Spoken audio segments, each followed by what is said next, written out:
एक पुराना रजमहल जिसके दरवाजे सदियों से बंद थे आज फिर से खुलने वाले थे। ये कहानी हाय सूर्यागर हवेली की, जिसके बारे में मशहूर था कि वहां की दीवारें बोलती हैं। रात का सन्नाटा शहर से दूर घने जंगलों के बीच बना ये महल किसी जमाने में अपनी शान और शौकत के लिए जाना जाता था, लेकिन अब वहां सिर्फ काली परछाइयां और सन्नाटा रहता था। अर्जुन, जो एक व्लॉगर था, अपने कैमरा के साथ वहां पहुंचा। उसका मकसद था उस पुराने राज से पर्दा उठाना जिसे लोग रानी की चीख कहते थे। जैसे ही उसने महल की दहलीज पर कदम रखा, एक ठंडी हवा का झोंका उसके चेहरे से टकराया, मानो कोई उसे रोक रहा हो। महल के अंदर का राज, महल के अंदर हर तरफ धूल और पुरानी तस्वीरें थीं। अर्जुन ने अपना कैमरा ऑन किया और बड़े हॉल की तरफ बढ़ा। अचानक यूं किसी के चलने की आवाज आई। छं छं, छं छं, कौन है वहां? अर्जुन ने हिम्मत जुटा कर पूछा।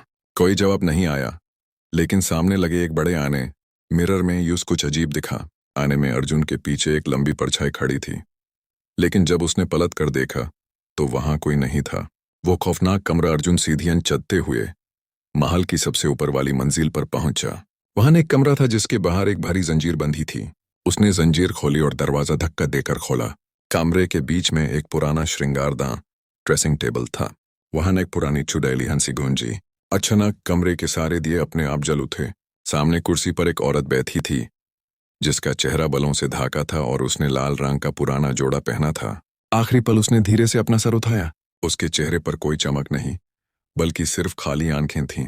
वो अर्जुन की तरफ हाथ बढ़ाते हुए बोली, तुमने मेरी नींद खराब कर दी। अर्जुन वहां से भगा, लेकिन महल के रास्ते बदल चुके थे।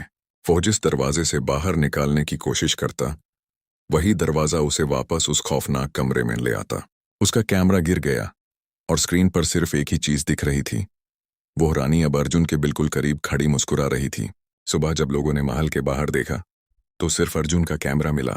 उसमें आखिरी वीडियो वही था, लेकिन अर्जुन का कहीं कोई पता नहीं था। आज भी लोग कहते हैं कि अमावस्या की रात को महल की खिड़कियों से दो लोगों की परछाइयां दिखाई देती हैं।